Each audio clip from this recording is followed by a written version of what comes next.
Welcome to the Medical Mnemonics Podcast, your source for memory techniques and accelerated learning in higher education. Now, here's your host, Chase DeMarco. Hello, and welcome back to another episode of the Medical Mnemonics Podcast. I'm your host, Chase DeMarco, and I wanted to cover a few different things today. So I know that I promised the recap episodes coming out soon, sort of summary episodes of the whole last year of the best topics and interviews that have been covered. And they're still being worked on, so hopefully that'll be out, the first one anyway, next week. For now, I've had some interesting topics brought up in the last couple of consults and tutoring sessions that I've hosted, one of which being that the story method, otherwise known as the journey method or the linking method, is not something that has been covered in great detail in a lot of past episodes. We often focus on the memory palace as sort of the main storage device of a lot of our visual mnemonics and mnemonics training in general, but how to actually create some of the visual markers, how to associate some to other topics, and how to create this interaction between them is something that could be explored and explained a lot better. So we're going to try to do that a little in this episode. For those that are interested in partaking in the tutoring sessions or getting a free 10-minute consult, you can do so by accessing my schedule in the show notes for this episode or go to freemeded.org/tutoring.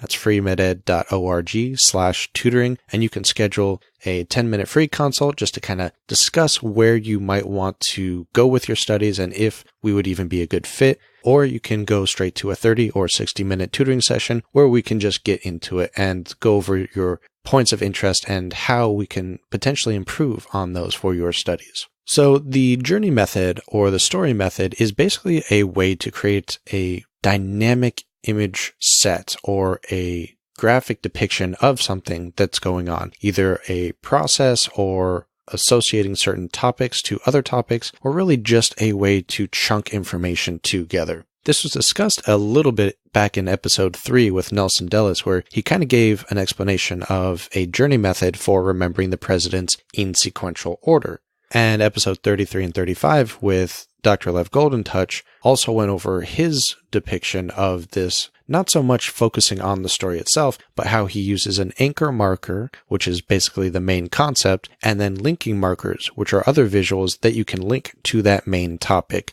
And through this chunking of information, you can get a lot of detail in each station within your palace. But sometimes when we need to remember something in chronological order or in a procedural order, such as a surgical procedure, which is something that a recent tutoring session brought up, using an actual story might be beneficial for this process. So we're going to cover that a little bit here. So I've been playing with the concept a bit more the past week or two myself, and here are some ways where I think you can start off using this type of mnemonic and how to begin your story and what main points you should really focus on in order to make them as strong as you can. One way in which you can do this is if you're discussing a procedure, such as a surgical procedure, and you want to remember X before Y before Z, well, write them out in the chronological order in which you need to remember them. Write out one line, you do this, then you do that. Write out another line where you continue on from there, so on and so forth, until you have the entire procedure down, or at least the main points that you might possibly mix up. Remember, with mnemonics, we don't necessarily want to add every bit of detail because it takes a while and it takes a lot of mental energy to create the visuals. So you really want to focus on the parts that are confusing you, the parts that are tricky. Once you have this written out, you can start to make your visual associations, your visual markers for each topic. For instance, if you had to, hypothetically for some purpose, cut from the sternum to the xiphoid process in a patient in a surgical setting, you could try to visualize the actual cutting itself, or you can associate it with something else that is similar. Kind of like the PEG system where we have the sounds like, looks like, seems like, we're making these associations. So instead of actually picturing the procedure being done, although if that works for you, stick with it and don't go through the extra effort and this extra step, but if you're having trouble picturing the actual procedure in order, then maybe think of an association. So I think one we came up to on a similar topic was skiing downhill. So you're starting at the top of the peak and working your way down to the bottom of the ski lift. So that sort of action of cutting the mountain with the skis on its way down the mountain act as a reminder that fit into the rest of our skit for cutting from up to down or from sternum to xiphoid. I should really say from the top of the sternum to the xiphoid. And doing this for procedural knowledge can be a little tricky. I think even back in episode 2 and 3, actually, that reminds me, episode 4 was Nelson Dellis. Episode 2 and 3 was with Alex Mullen and Kathy Chan from Mullen Memory. And even they said that they had some difficulties coming up with mnemonics for step 2 and clinical type of material because the procedural stuff is much more complicated, it seems, at times to create these visual mnemonics for than just rote memory facts. But I think there's a way we can still use this in a very strong, a very robust way. And besides the procedural aspect, which we just gave an example for, let's think of it in another way. How about if you're studying for step 2 and you need to remember all of the different treatments, the different diagnostic tests that can be done, a lot of different signs and symptoms of the patient, presentation, and all of these other facts that go along with it. You might want to start off with writing out some sort of mind map or even a concept map if you don't want to get that artistic with it, where the center point, the center concept is going to be your main anchor marker, and then the branches out are going to be your linking markers. How you organize these branching points and how you decide what is going to be your main concept or your anchor marker is really up to you. But one way that I've found very productive, at least for step 2 materials, is to make the actual disease the center focus. So using hypertension, using angina, using myocardial infarction, using those center points that we really need to focus on because the treatment revolves around that disease or process. The diagnostic testing revolves around that disease or process. The potential microbes that could be a cause of it, such as infective endocarditis, is going to be a linking marker, but the infective endocarditis is going to be the center point, the center theme. So that's how I would recommend organizing these beforehand if you decide to schedule it out and organize it that way. You could really start off with writing out a simple table or an Excel sheet where you list all of the main diseases in cardiology, all the main diseases in endocrinology, and then as time allows, go through and fill it out with an anchor marker that really sticks with it. You can then go through and add the different linking markers that you particularly need to remember and start creating visuals for those linking markers. Now, I'm going to give you some examples in a minute, but the linking markers that I pick might not be the same ones that you need to remember. Remember, this is all about specializing it to your needs. That's how you're going to get the most benefit out of these types of trainings. So if I wanted to pick cardiology as a subject, and we can have hypertension, we can have angina, we can have myocardial infarction, we can have tons and tons of different diseases, right? But let's take angina, for instance. What is the first visual that comes in your mind when you think of angina? What is a way that you can separate that word maybe and create something that creates a visual image for you? Well, for instance, you could say ant-gina. You can separate the word. And instead of sticking just with that, we want to make it something interesting. So maybe a giant ant. Something very simple like that is just a play on words. You can divide it up however suits you best. There are some recommended rules for that. I think Timothy Moser covered that a little bit more in episode 20, I believe. But whatever sticks out to you right now is going to be the strongest association you can make. So utilize it. And you can always change this later. Another one that I use for that sometimes is the mispronunciation of aunt as ant, so Aunt Gina, which then gives me a physical character as well. So now we can actually use this giant ant or this Aunt Gina as our center character, as our anchor marker, and the actions that they produce, or the actions that are being done to them, or the objects that are associated with them in the image or in the visual, now become linking markers to the story we're going to create with these characters.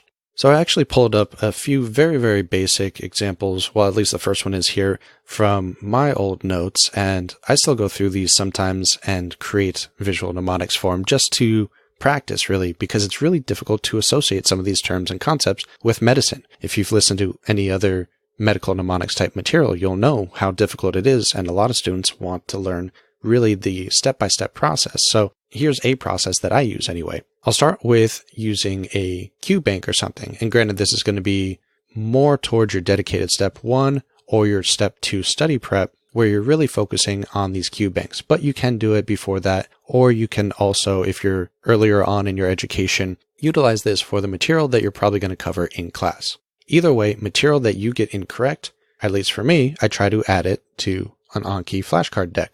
Now I'll go through and set up my repetitions as I've discussed in previous episodes, and I'm trying to make in future episodes not only more narrative episodes for it, but also video tutorials that you'll be able to go see at youtube.com/freemeded. But what I would do is add it in, depending on the type of flashcard you're looking for this material. Add a few images if you can find some, which shouldn't be that difficult in this day and age. Copy and paste it in there. And if you could think of a mnemonic right then and there to add that as well. So a very simple one is I was having trouble remembering the contraindication to the medication olanzapine.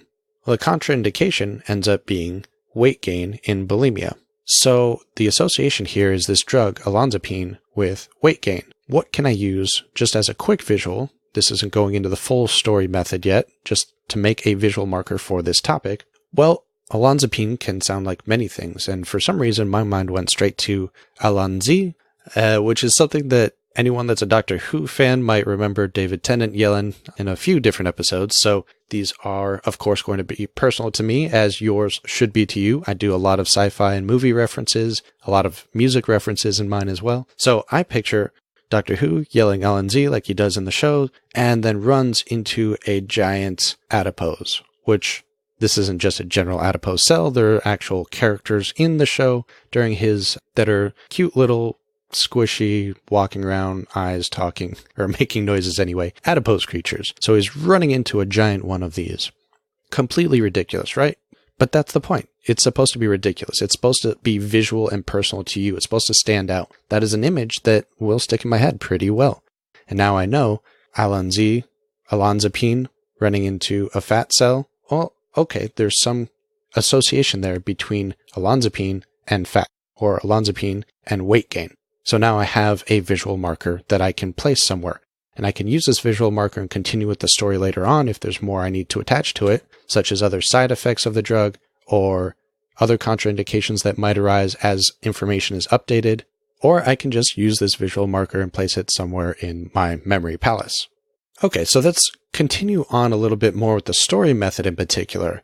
And an example that I came up with was for hypertension. So my general character for hypertension is the Tasmanian Devil from the Looney Tunes series.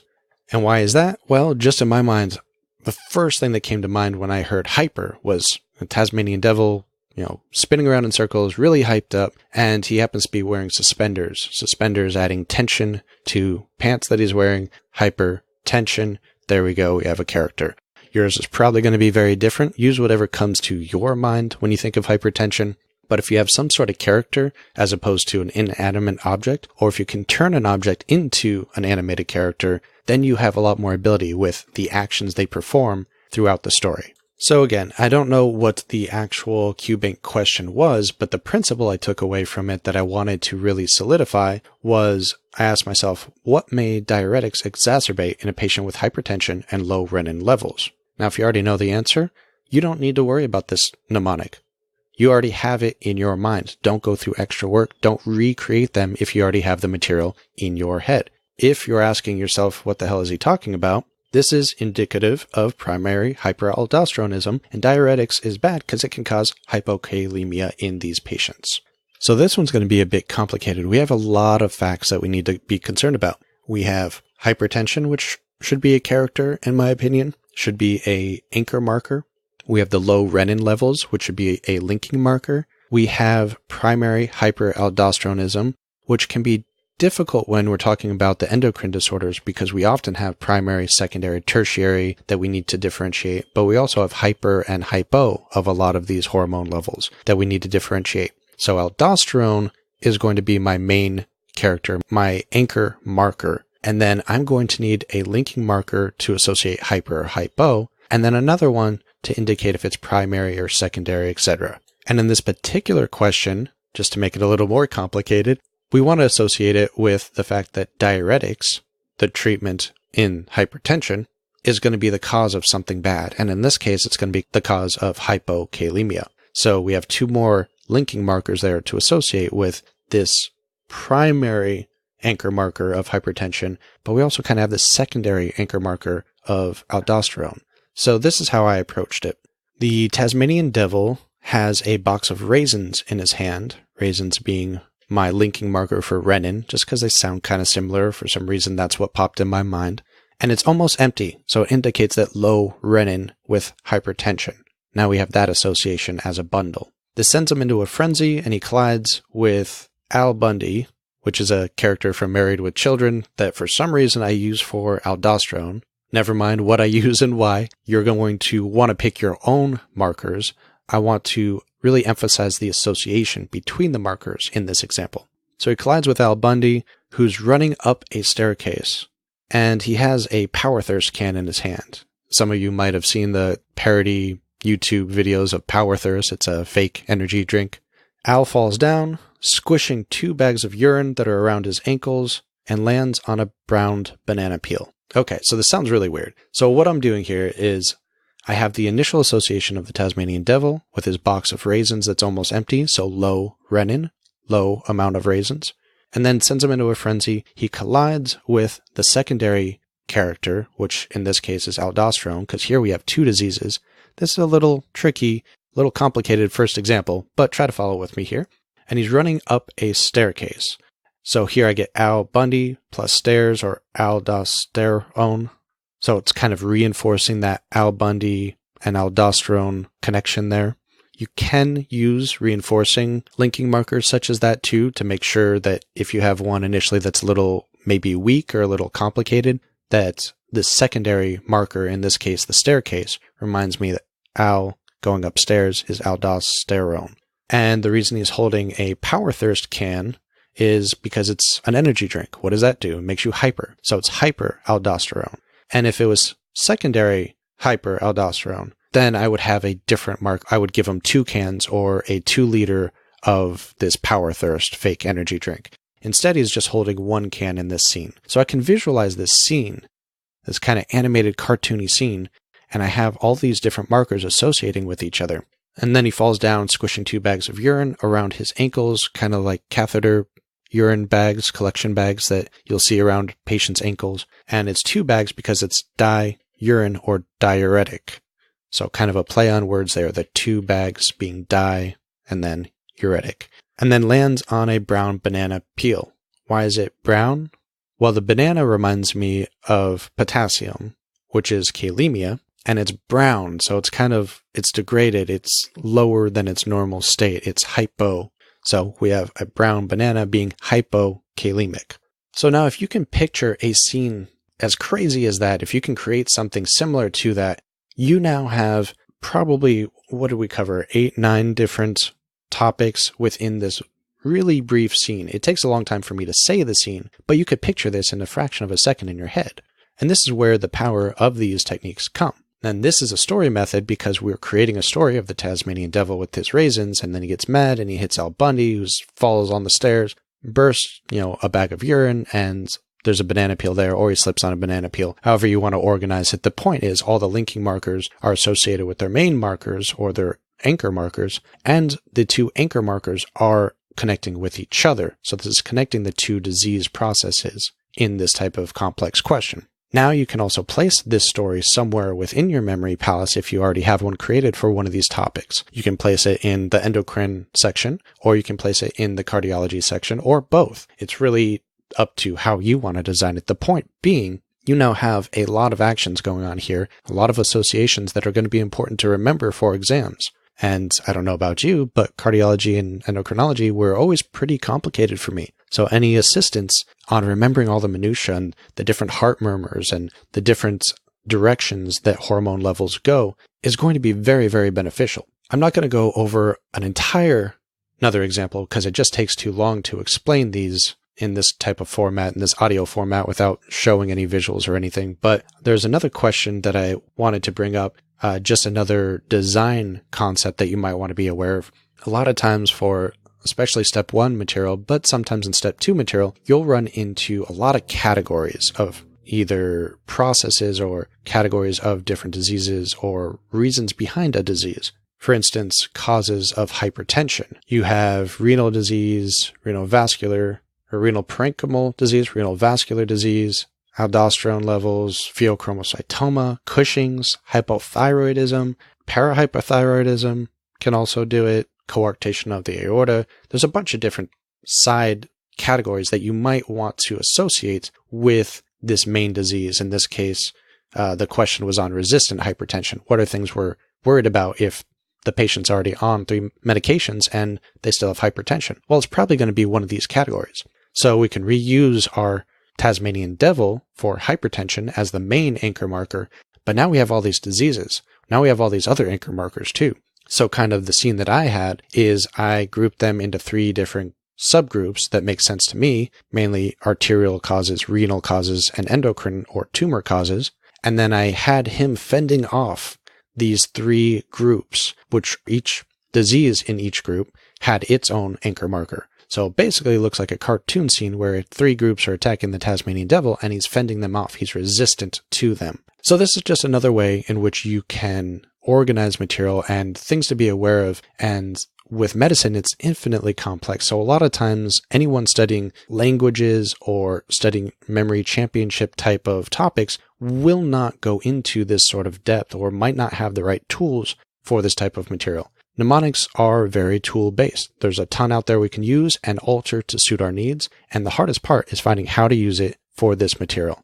So I hope that helped a little, explaining the story method, the journey method, linking method, and how to create visual markers specifically for medicine. You can also see a recent video that I released on our YouTube page. It covers memory palaces for medical school, and I go over a lot of, specifically in that, microbiology materials. And you'll notice that when I was making these microbiology mnemonics, I created characters there. So when I was focused on that discipline-based material, then I created characters or main characters or anchor markers for each bacterium, which is kind of counterproductive for what I just said to do for these disease-based things. So you might have to adjust as well. You might create some early on in your first year or two that will have to be altered later on. Or if you're already past your first year or two, you might benefit from not going back and creating markers for a lot of the material that you already have down. It's really independent. It's really up to you. It depends on what you need and how your brain works.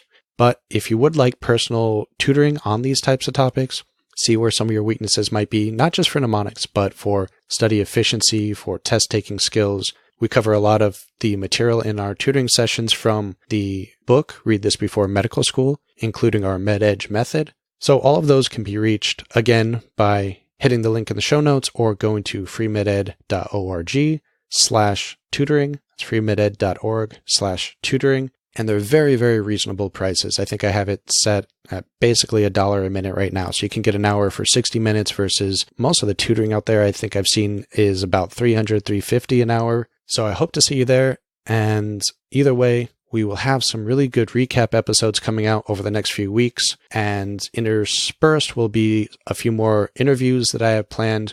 And once all that's done, I will finally get around to the flashcard creation series and tutorial videos that I've been wanting to make for some time. So I hope you enjoyed this episode. Please do leave a comment. Let us know if you like this material, if you want more of it. I appreciate everyone that reaches out. Really do.